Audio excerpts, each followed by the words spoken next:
Good morning, everybody. I'm Larry Weishuhn. If you enjoy real-world hunting and fishing talk, you're really going to enjoy listening to my good friend, Luke Clayton, and his guest for the next hour. This is David Fox, and welcome to Outdoors with Luke Clayton and Friends. Luke has been a recognized outdoors writer for the past 3 decades and writes for a host of outdoor publications. Luke pens a weekly newspaper outdoors column that appears in over 40 Texas newspapers. Luke is on the pro staff of Pyramid Air, your one-stop shop for everything air gun related.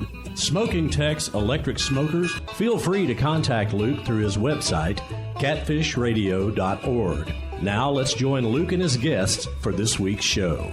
Well, thank you guys for that nice introduction. And Mr. Larry Weishuhn, guess what? Larry's with us as he's been the past almost 19 years every week. Larry, good morning to you, sir. Well, top of the morning to you, Luke, and we want to thank everybody that came out to visit with us last week here in Seagoville. I really appreciate all the folks and our host as well, too, as Dash for Cash. And I tell you what, that was an absolutely fantastic time. Now, before we get any farther, I need to thank DSC, Conservation Education, Hunter Advocacy, Hornady, Accurate, Deadly, Dependable, which we've been able to put to good use here lately. You bet. The Stealth Vision, I'll tell you what, Stealth Vision is one of the most innovative companies there is when it comes to optics and the optics that they've got. And there's a few things down the pike I think going to really interest a lot of other people. And then, of course, Vineyard Max. We put Vineyard Max to absolutely great use there and a little bit farther west from where you live, and they're on a couple other places not too far from where you live. And of course, I was hunting a lot this year. I am hunting a lot this year with my Taurus handguns. I've got a 454 Sioux that I dearly love, and a little bit with Mossberg rifles. But I'll tell you what, it's a great time. Now, if you can remember, I'm sure a lot of folks will not remember this, but for years and years and years, until I guess about the 1970s, somewhere along in through there, when they had the change in hunting season. But November 16th was always the opener for the regular whitetail deer season. I can remember too, back when we didn't have an archery season.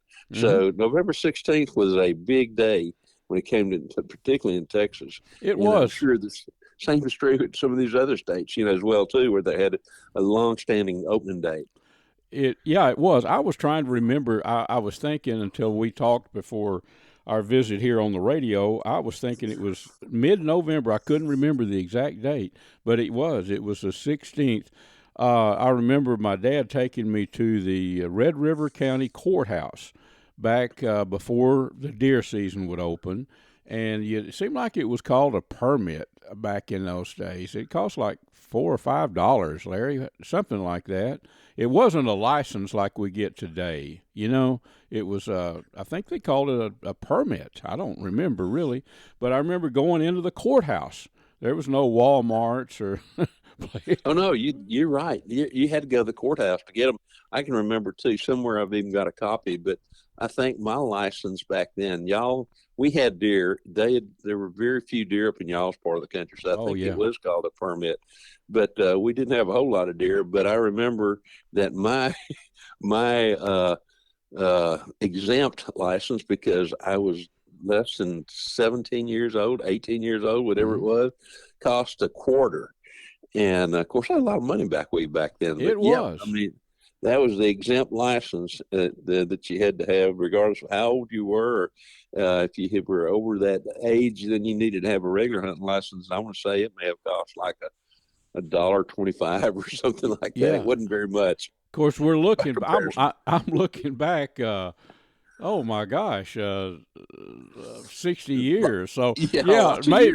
Looking back, I doubt seriously if we could have come up with $5, my dad, or if he would have loosed $5 for a permit. You're probably right. It was probably like an exempt thing for me.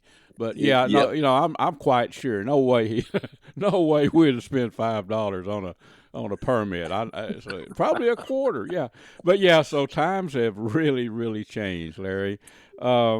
Something that I've been working on, I'm about to finish an article for a magazine that it's about. They let me write about whatever I want to, but it's for the winter edition, you know. So I've got actually 3 articles, and I'm wrapping up the last one. I thought, what am I going to write about? They want it to be related to winter, cold, you know, the winter season. So a few years ago, on a friend's place, I found an old oak that was still.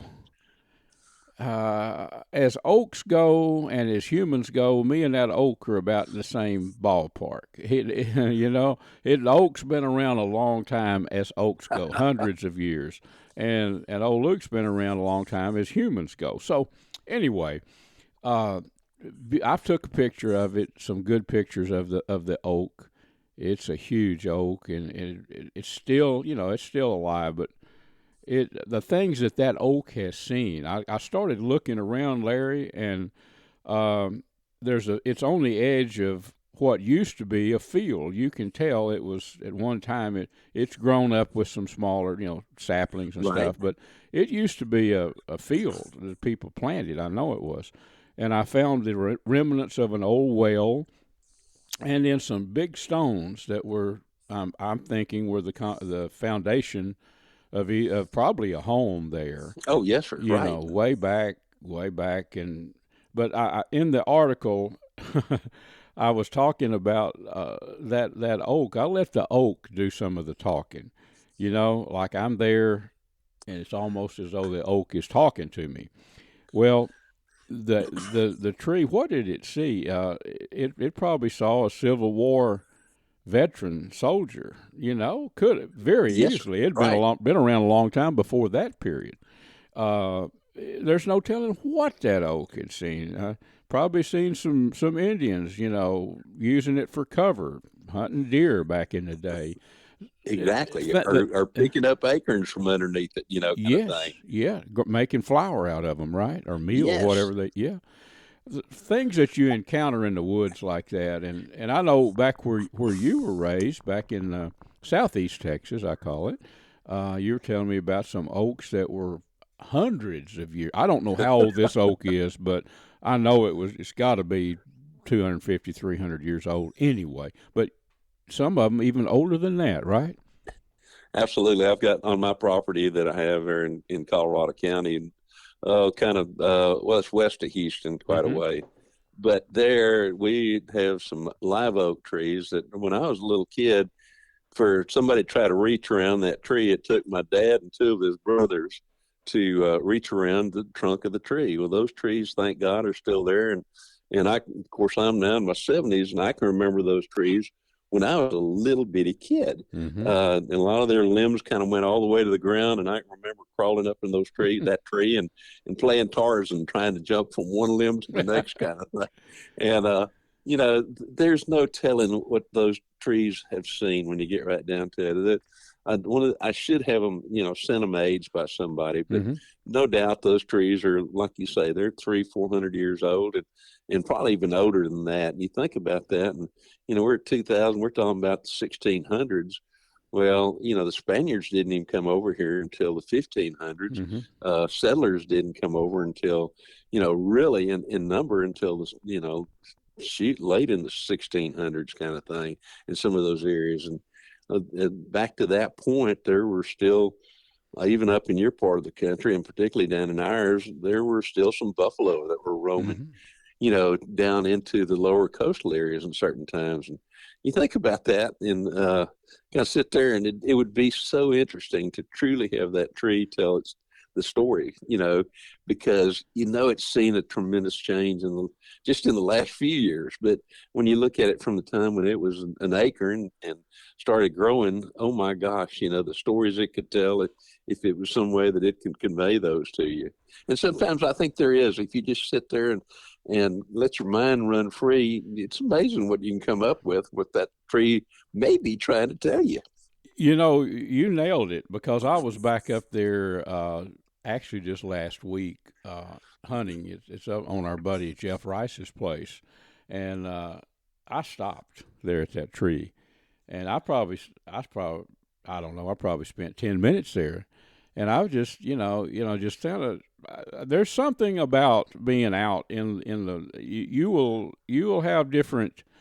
I'm not trying to get all mystical on us here, but you'll have different. You'll have different insights. Let's put it that way. When you're out away from, hate to say it, but away from traffic, people, cell phones, all that kind of stuff.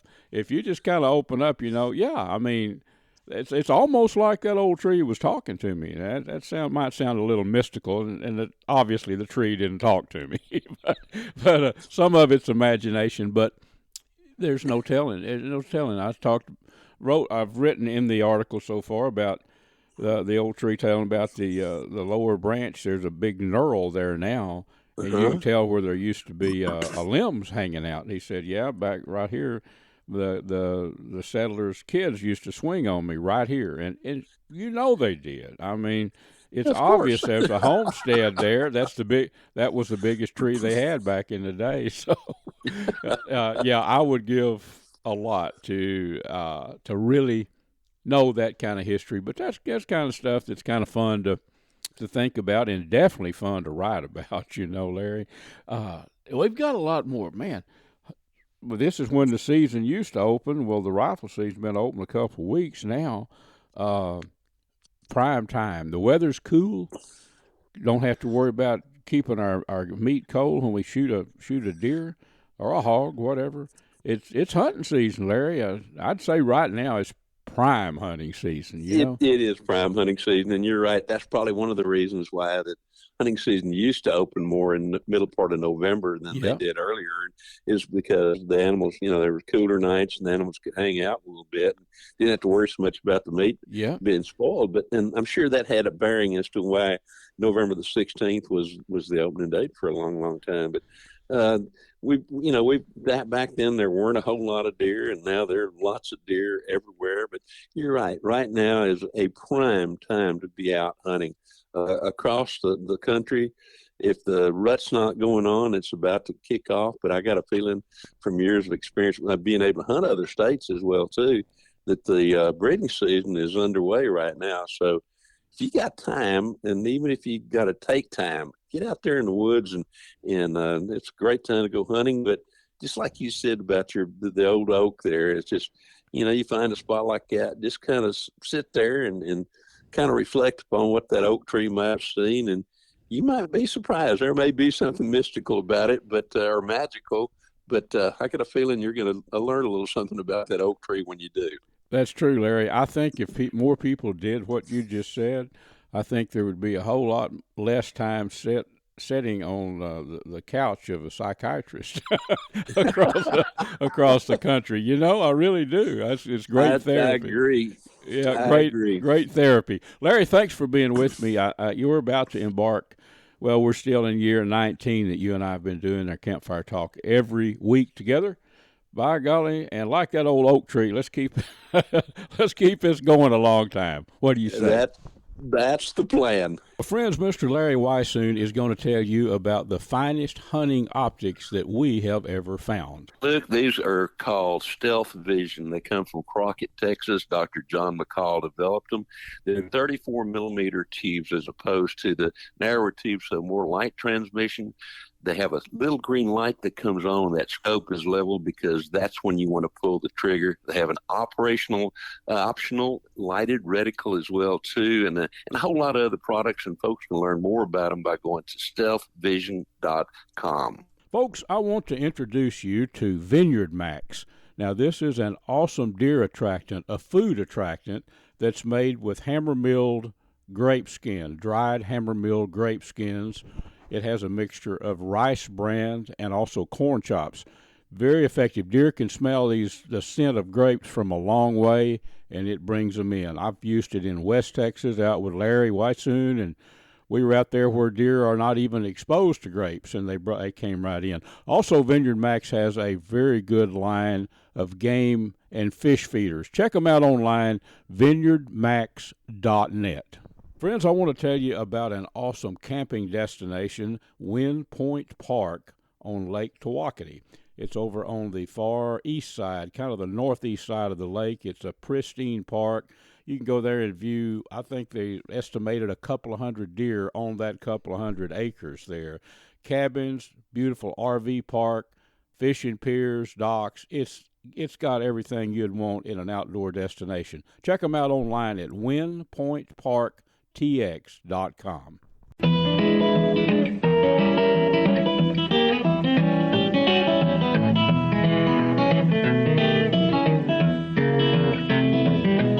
Folks, this segment is made possible by Smoking Tex electric smokers that I've been using a long, long time. Ultramatic feeders. I'd like you to check out the big bore air gun that I've done a great deal of hunting with. It's the Seneca Dragon Claw, 50 caliber, pressures up to 3,000 psi, and it looks like a conventional rifle. Wooden stock. I think you'll like the appearance, and I know you'll like the performance. It shoots not only bullets, but also air bolts as well, tipped with a broadhead. Check it out. It's the Seneca Dragon Claw. Well, friends, we have been talking a bunch of hunting in today's show. Let's shift gears a little bit. We all like to fish, too. And who better to talk fishing with than my buddy, Mr. Omar Carter, with Luck O, the Irish Guide Service. Omar, good morning to you, buddy. Good morning to you, sir. It's going to be a good day. You better believe it is. I absolutely love what they call Indian summer. Yep. It's some great time. It's a great time to be on the water. It's not too hot, not too cold. You don't have to start at daylight if you don't want to. You can get out there any time of day pretty much and catch white bass. Yep. And, lots of times I like to wait till that last hour of daylight and just sit there in the middle of the lake and glass for stripers busting the surface. And that'll happen too. So, yeah, it's just a great time of year to be out either in the woods or on the water having a good time chasing your favorite game. You bet. Whether it's got fur or fins, That's right. Folks, Omar, if you don't know Mr. Omar Carter, he's been guiding a long time. He guides a lot at Grapevine. He has a guide service with a couple other guys, but Tawakoni, and I know that everybody listening on the radio, many of our fine radio stations know about Lake Tawakoni in Texas, but if you happen to be listening to the podcast, Tawakoni is about 45 minutes east of Dallas. And Omar, you would be hard-pressed to find a better lake for a lot of species, but white bass and hybrid stripers and even pure stripers. I mean, it is a hot spot for catching white bass by the gazillions, isn't it? It is. I mean, when you've got fish so thick underneath you, it'll interrupt the transponder ping. Yeah, that's a lot of fish. It is. Yeah, and it's just got a major river feeding it, Sabine River. So even on years where other smaller lakes that are fed by creeks may not have enough of a water flow to have a successful spawn, Tawakoni does. Yes, yeah. And you can count just about every year on a very good spawn. You can count on all of the bridges that cross the Sabine River. You can count on cars stacked up on both sides of the road. It's just an incredible time of year. But that's why the lake has the sand bass that it has, and the size it has is because of the food that's in it. It's got ghost minnows, threadfin shad, gizzard shad, grass shrimp, bluegill. I mean, everything that these fish would eat, it's there, and it's there in massive quantities. There's just all kinds of food for them to eat. That's why they grow as fast as they do and as big as they do. That's true. Yep. Of course, you fished all the lakes, and I have too, around North Texas. But I do really think, I know that Tawakoni, the sand bass are just bigger overall. If you catch, say you go to the different average size. Yeah, that's it. Say you go to 4 different lakes that are good sand bass lakes, and folks, we here in Texas we call white bass sand bass. But if you go to 4 lakes, just say you catch 50. You and your buddy or whatever catch 50 fish, I'd almost bet you that the heaviest stringer is going to come from Tawakoni, absolutely. Yep. Absolutely. Yep. Absolutely. Well, let's talk about catching them. Fall, I used to, honestly, and it was a mistake, for a long time when I was younger, I would abandon, of course, I'm not a fishing guide, and I'd get to fish with guys like you, but I would abandon the water through most of November and December, but I learned a long time ago, get out there. There's no better time to get out on the water. Go hunting, and I do plenty of that. But but break away and go out and catch you some fish. What's they seem to just be on a, I don't know, a better feeding, or they're always biting out at Tawakoni. I mean, I fished with you They are. all You just season. have to figure out. Yeah. You have to figure out what technique's going to work, and strangely enough, trolling seems to be working still the best right now because they're just moving really, really fast, looking for food, and so you've got to fish the structure they're holding to. And right now, it's shallow points between 8 and 15 feet deep. They're right there, but they're not sitting still. You can, if you've got a really good trolling motor and you've got a remote on it, you can hit spot lock before the boat can get turned around. They're gone. They're on the move. It's just, yeah, they're on the move. They are looking to fatten up and feed up for winter. They're already starting to kind of form their egg sacs and so forth, getting ready for the spawn in March and April. So, they're really feeding hard right now. Well, tell us about what your rigs that you're using, on the trolling, Omar. Still using the good old Hellbender pet spoon, man. It's just, it's working. I have one customer that fished with me about a month and a half ago. Showed him the Hellbender technique, and he's been out. He went out just Saturday, and he tried everything in the world, and he put the Hellbender back on. He said, "Man, you made me a believer in that little rig." I'm like, "It'll work when nothing else will. I swear." It will, and especially when they're on the move like that. I mean, yeah, they might move 100 yards, and chances are they're still going to be holding on that point or that structure. You'll be a different part of it, right? One thing, go ahead, Omar. Yep.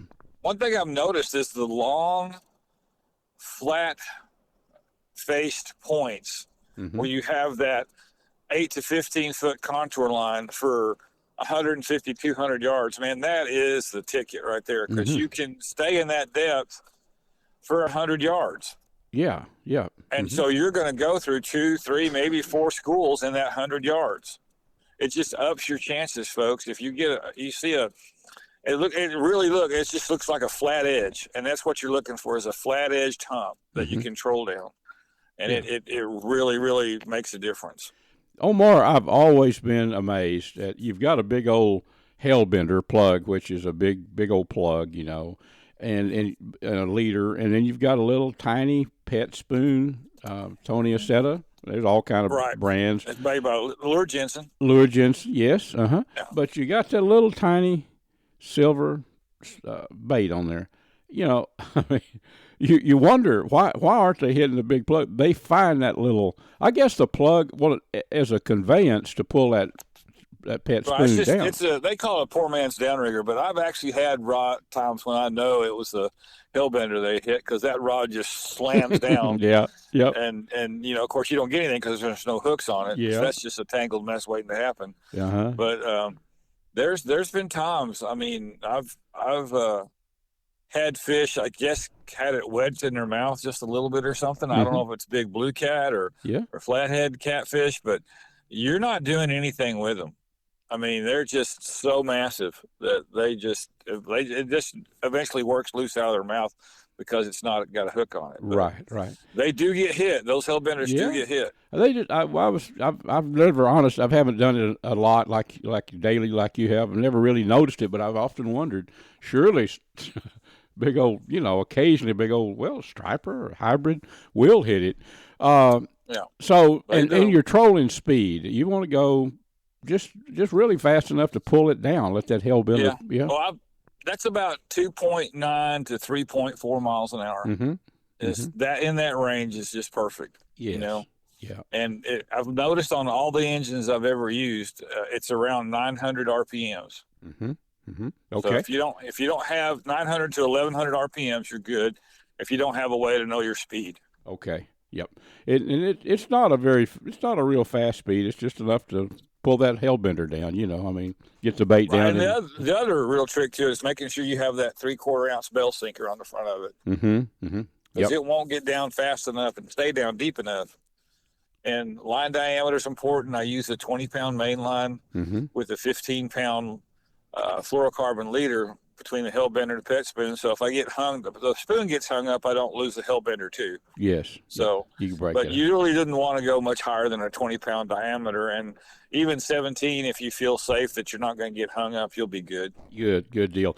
Well, that's got it. And then probably, the air mid lake, lower lake. I mean, is there any specific parts? Not really. You just got to really look for those good shallow, long points. Okay. That's what you want to look for. I mean, you can't go wrong with sun. You can't go wrong with some of the road beds, old road beds out in front of some of the pump stations. Those are all good too. Yeah. Oh yeah. Yep. Well, good job covering the sand bass. We've got a couple of minutes here. You folks went down to Raymondville, which is far South Texas, and your wife took a good eating blue bull or Nilgai. And have you had any tasty Nilgai steak yet? Yeah, we did. We cut some of the backstrap out, and we let it age in the refrigerator for about 3 or 4 days. Yes. Man, it's good. It's as good as anything else you'll ever eat. Nilgai is good. I've had it several times. Oryx, and I love venison, and I really do. Some people say that, but I know how to butcher it, and I know how to cook it. So if venison handled properly to me is one of the best meats.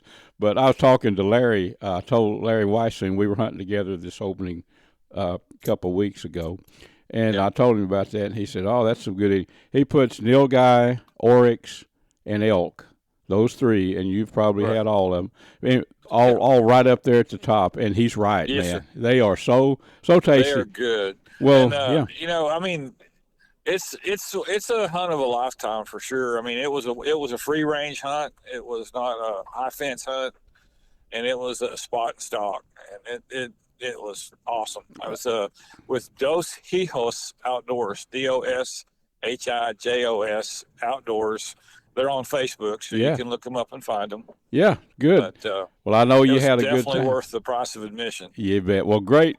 And I would like for you to tell our friends how to contact Luck O' the Irish, Omar Carter, on Facebook or phone number, whatever, We're under Luck O' the Irish in some form or another, and we usually have NTX on it because there's another guide service down in Florida, Luck of the Irish Charters. Mm-hmm. But look for Luck of the Irish NTX, and then also our number is 817-937-8755. Good deal, Omar. And friends, all of our guests are actually friends of mine. You can, if you ever try to find them, you can't. CatFishRadio.org. Just email Luke. I'll hook you up. Omar, go eat you some. Go eat you some fried Nilgai, buddy. I'd like to join you on that. Sounds so good. Appreciate you being with us, too, very much. Thank you. Folks, let's talk a little outdoor cooking. Let me tell you about an electric smoker that I've been using for 15 years, I guess. Smoking Tex electric smokers. If you're tired of staying up all night keeping that wood fire burning when you're barbecuing, give Smoking Tex a try. They're made to last a lifetime. You can check them out at smokingtex.com. That's SMOKINTEX.com. For seasonings, anything to do with outdoor cooking, all kind of jerky seasonings, sausage seasonings, Butcher Packer Supply. That's butcherpackersupply.com. I think the website is butcher-packer.com. I want to tell you about a one-stop shop for everything related to game feeders and fish feeders, Ultramatic feeders. I've been using components and feeders from Ultramatic feeders for 20-something years, I guess. They have the remote, which you can remotely activate your feeder with, the timer, which is the most simple timer that I've ever found on a game feeder, and then the eliminator. Check these out. They are worked on centrifugal force, and they seal off the corn supply so coons and squirrels can't get to the corn. Check them out. Ultramatic feeders, you could go online to ultramaticfeeders.com. Big Sam left Seattle in the year of 92 with George Pratt, his partner, and brother Billy too. They crossed the Friends, this segment is made possible by Platinum Cadillac and Chevrolet in Terrell, Texas. Stop by and visit with my buddy, Mr. Justin Rudd, and his team of experts, and let them put you in a new Chevy pickup or a Cadillac or whatever you might be in the market for. Also, the Choctaw Hunting Lodge up in southeast Oklahoma. Check them out at ChoctawHuntingLodge.com. Also made possible by Pyramid Air, your one-stop shop for everything airgun related. Well, friends, you know what? A lot of us are putting deer on the ground. And some of us, not me so far this year, are putting deer on the wall. That requires a taxidermist. Now, Mr. Joe Parker is a good friend of mine. He owns All American Taxidermy, just east of Dallas. So whether you're listening, wherever you're listening, you're going to have I doubt if you'll be bringing your mounts all the way here if you're in Timbuktu, but there's going to be a local taxidermist around for you. I thought it'd be good to get Joe to give us some basic tips. Joe, thank you for being with us today, buddy. It's good to be here this morning. Yes, sir. Warm weather. We've had a warm opener of deer season here in North Texas. It's chilled down some, but, I think the big deal that would help people, say you're out there, you're hunting in the morning, you don't shoot one. Well, the temperature gets up in the 70s, who knows, maybe even approaching 80 degrees. You knock one down that evening. So this is a common occurrence. It happens all the time. And you kill a buck, you want to mount. So, what's the best? I can think of all kind of scenarios that could happen, but what's the best thing to do? I mean, give us some ideas. Yes, sir. The best thing to do is go ahead and get that deer skin out. If you're going to mount it, skin it all the way up to the neck and get the hide put on ice or, in a cooler, whatever you have. The worst enemy with us is just the heat. It actually, once it starts heating up, the bacteria starts growing once an animal hits the ground. So the best thing to do, like I said, just get that thing skin out, get it on ice or get it in the cooler as fast as possible. You don't have to be in no giant rush, but do it within an hour or so. Yeah. Okay. Do you want to? Here's the next question. Yeah, you could take the whole, start at the back legs and skin all the way down. That's one way. But how about if you go back behind the mid body and go around it? That's going to get some hair on the meat. I've done this. Yeah. Yes. But yes, that's another option, right? I mean, just go all the way around the center of the body and just pull everything forward. And most taxidermist needs is just half of the body. Mm-hmm. It's better to bring in too much than not enough. Yes, sir. That's the key. Okay, so I've had. Back in the day, years ago, I had mounts done too, and I've had old school taxidermists tell me, well, you can split them right, if you need to skin up the back, the very top of the neck, but you really prefer to go down the legs and skin out the hide on the legs. But where do you stop skinning, going up toward the head? Cutting, I should say. I stop in the chest. There's a little tuft of hair that comes up, and I like to stay about 4 inches below that. 90% of your deer is going to have that little tuft right on the chest. It's a little stick of hair that sticks up, and it's kind of curly. Mm-hmm. But I like to stay right past that. I mean, if you can, just go down the back of the legs to the middle of the body, straight line down the middle of the body, and just pull all that forward. Cut it off at your elbows, and you can pull all that forward. It's very simple. Yes. But I would stay away from cutting it up the neck because we can sew it up, but most time you're going to have you can see it somewhat. Yeah, exactly. Years ago, I'm talking about 30 years ago, it was fairly common, that. But nowadays, using that method, just down the back of the legs and skin the legs out, and then just keep working forward. You don't have to cut up in the front, do you? You really don't. No, sir. Yep. And of course, if you're hunting a place with a walk-in cooler, then your problem is solved, right? I mean, just chill the whole thing down as quick as you can. Yep. Yes, sir. Okay. And then something that people should give some thought to is, do they want what kind of mount do they want? There's all kind of. You can have a sneaking, like a buck trailing a doe with his head down. You can turn to the left. Pedestal mount. You can do. There's several options, but like if you have half of that cape, then mounting options there's not. You can do anything you want to with it at that point, as long as you got half the cape, half of the body.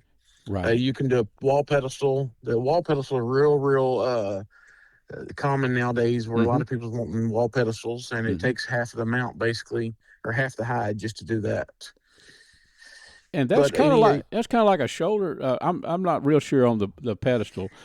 Is that like a shoulder mount, or? It's a shoulder mount, but you get more of the shoulder in the mount instead of just the short shoulder. You get more of a shoulder, and it looks better. You get more of a mount, basically. Yeah. Okay. Yes, sir. Back in the day, neck mounts were common, but I don't know when. Yes. I guess taxidermists still do that, but I don't know when I've seen one.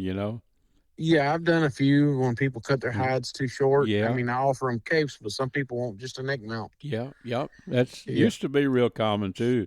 So the main thing is, if you're out there, and I'd say the vast majority of people don't have access to a walk-in cooler. I mean, some do, but most probably don't. I know a lot of times I don't. And you can't plan if you're off a particular day or two to go deer hunting. You can't wait until the temperature is cold. You have to make the best of it. So just now, when you say you cape or skin it out up to the head, or the neck there, would you put that cape and you can't always get those antlers and all that in a cooler, can you?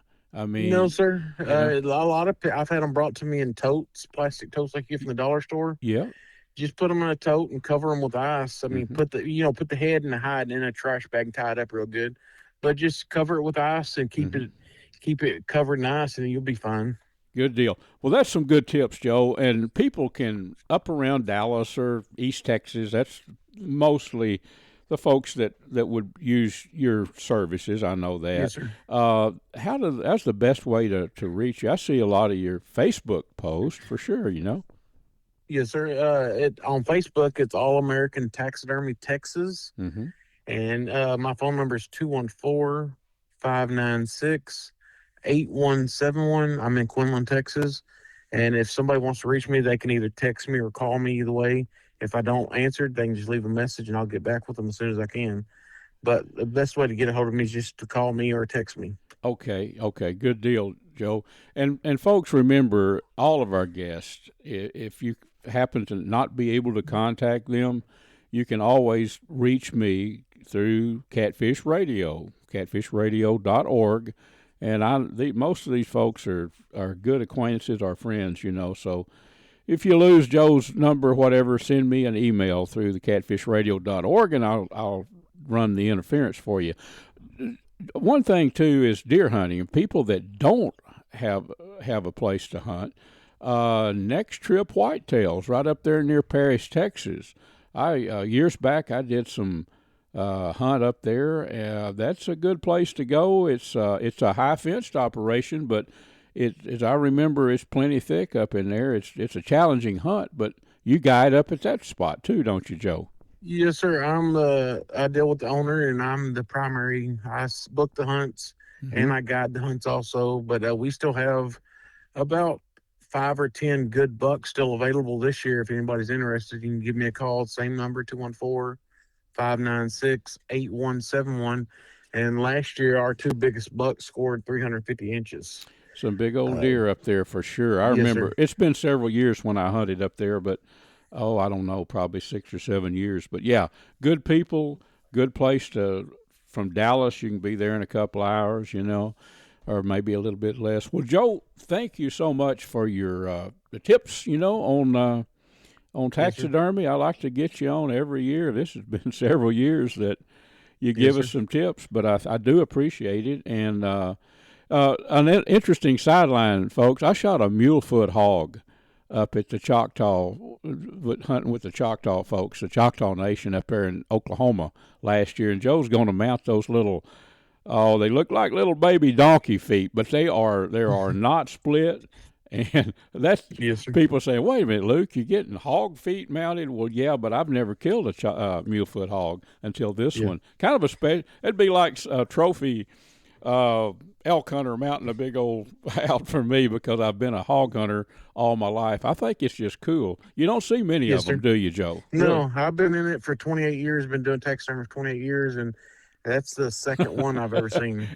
Leave it to me to come up with a mule foot hog Yes, sir. mount for you. Well, Joe, thank you a lot, buddy, and I appreciate you sharing your knowledge and your time with us. Yes, sir. It was good to be here today. For about the past decade, I've been hunting editor for Airgun Hobbyist magazine. I think the only magazine devoted strictly to airgun shooting and hunting in the country. Well, in that length of time, I've learned quite a bit about big bore air guns and smaller calibers too. A spot to go to that if you're interested in air guns, you need to know about Pyramid Air. The website is PYRAMYD, pyramidair.com. They have anything and everything you need, from the guns themselves, the big bores or the smaller calibers, to the accessories. Just remember pyramidair.com, and there's a number when you get on the website if you need to call and talk to somebody. Give them a buzz, and they can fill you in on little details that you might need to know about shooting or hunting with big bore air guns. The snowflakes fall as winter comes, and time just seems to fly. Friends, this segment is brought to us by CVA muzzleloaders. In my opinion, the very best muzzleloaders in the world, the ones that I shoot. You can check them out online, cva.com. Kubi's Wild Game Processing and Kubi's Restaurant in Dallas, and Vineyard Max, maker of some awesome deer attractant and some very fine game feeders and fish feeders, located down in Nacogdoches, Texas. Check them out at vineyardmax.net. Well, friends, you know, after our radio show, all of our great radio stations run the show, it becomes a podcast. It goes a lot of places. It's called Catfish Radio with Luke Clayton and Friends. Well, here's a good friend of mine, David Cotton, lives in Kaufman County, same county that I'm in. I get to hunt and fish with David and his dad, Edgar. Edgar is just about 85 years old, still going strong, and he killed an elk up in Colorado just a couple of weeks ago. So guess who our guest is? David Cotton. David, thank you for being with us, buddy. Good morning, Luke. It's a pleasure to be here with you. Yes, sir. It's always, whether we're around the campfire, at the Becker Bottoms down there with your dad and everybody, or wherever, it's just a pleasure, and I appreciate you guys' friendship so much, I'll tell you. But what I want to hear about is this elk. Your dad killed a big bear, and I think you were on the radio with us talking about that bear in Oklahoma down there at the Choctaw Hunting Lodge. You ran that down to everybody. A big old bear right there in Oklahoma, you know, but you got back from Colorado recently, and I think he got a bull elk up there, right? He did. You know, we go hunt the second rifle season in Colorado, and the place we hunt on is about halfway between Chalma, New Mexico, and Pagosa Springs, Colorado. Little community. There's not even anything. There used to be a gas station and a post office there, Chromo, Colorado, and that's where we hunt. We hunt on private land, and of course, some of that private land backs up to the national forest.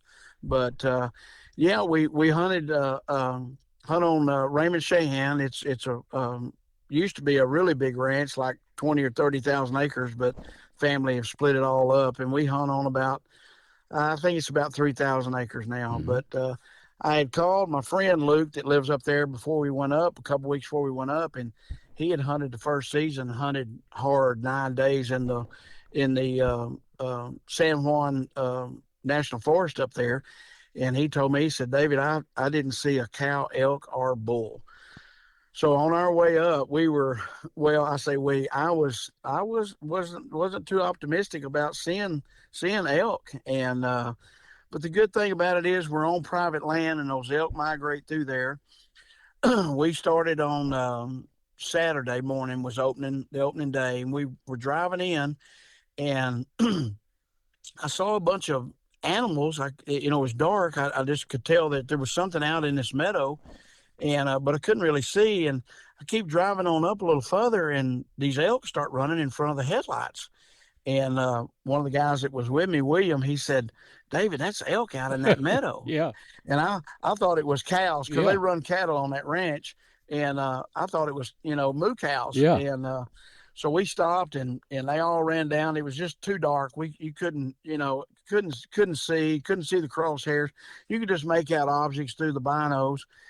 But we went on in and saw some elk going in that way. So our spirits were up.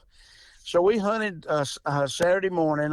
I dropped Cade and William and Dad off, and I went and sat, and I saw about probably 8 or 9 elk and a couple of spikes that morning.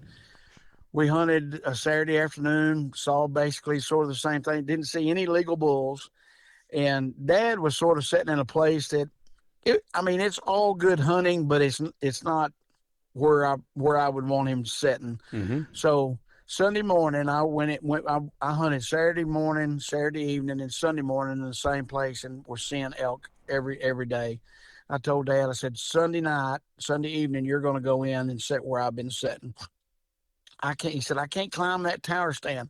I said, it's okay. We're just going to set your chair down right beside the stand. Them elk, they're used to that. They won't think anything about it. So I dropped him off, Luke. I went around the corner, pretty good little ways down there, and probably been there about an hour and a half or so, just about the time it starts getting right. And I believe you call that the witching hour. I do. The witching hour. Yep. Uh-huh. Yeah. Well, I heard a boom, and I was like, oh, that's Dad. And then a few seconds later, I hear another boom. And I'm thinking, well, wonder what that's all about.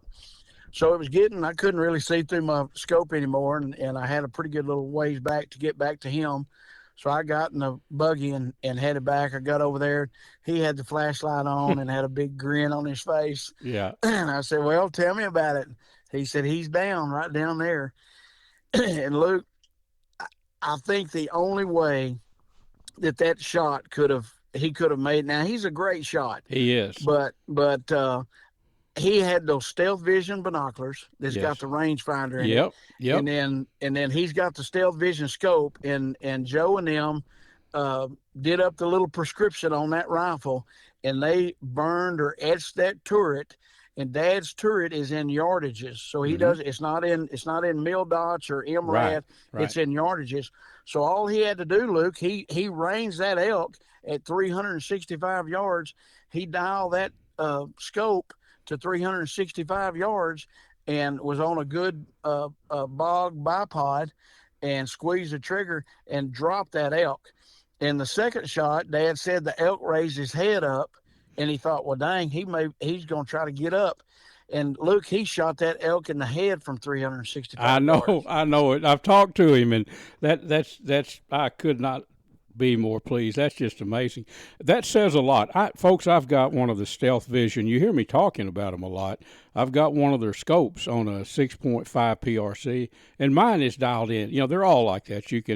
The turret is etched or burned in, and mine is, I think Edgar's is zeroed at 200. Y'all's are. Mine is zero. It is. Mine's zeroed at 100, just old school. I don't know why I did that, but I've done it out to, mine is not a precision rifle, but it's a good factory rifle, and out to about 650, 100 yards, you dial it in, and you can hit a gong way out there, but precise hunting out to about 600 yards with that Stealth Vision scope, you dial that thing in on my rifle, and if you can hold it steady, that's all it is to it. So you're right. Nobody could have made. Oh, I'm not saying you couldn't, but those type shots used to be almost 400 yards. How much do I need to hold above the back of that? A lot of it used to be guesswork, but boy, those Stealth Vision optics and the binoculars.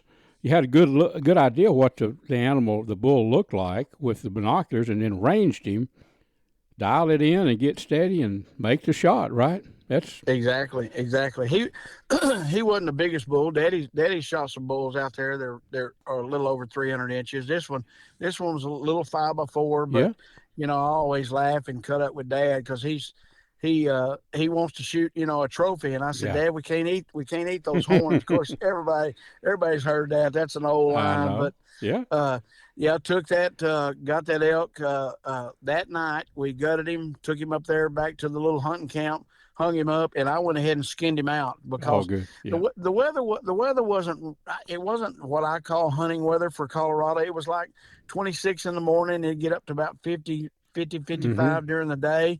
But we let that elk hang for 2 days, and then we quartered it up, and I brought it back and took it up to your favorite place, Kubi's. Yeah, in Dallas. And my favorite place. You bet. And got met old Jason up there, and man, he's such a good guy. And Kubi's got is that all. I'll wave the flag for Kubi's, a famous place for in Dallas. Whatever you've heard about game processing places, you can forget it there because they take care of your individual animal, and that's where I'm very high on Kubi's. Well, we're about out of time, David. That's just absolutely amazing. What I'm waiting for now, get a little bit cooler. Well, it's about time. Get over there with you guys, and Larry hunts with us over there. Mr. Weishuhn, Mr. Whitetail, and we're always talking about the Cotton Ranch. But we'll get over there and maybe eat some of that elk. How about that? Possibly. Yes, for sure, for sure. I can't wait, Luke. You just let me know. Well, tell your dad congratulations from me and 2 million people that are listening right now. But we really appreciate you taking the time, David, to tell that story. You're welcome, Luke. Thank you.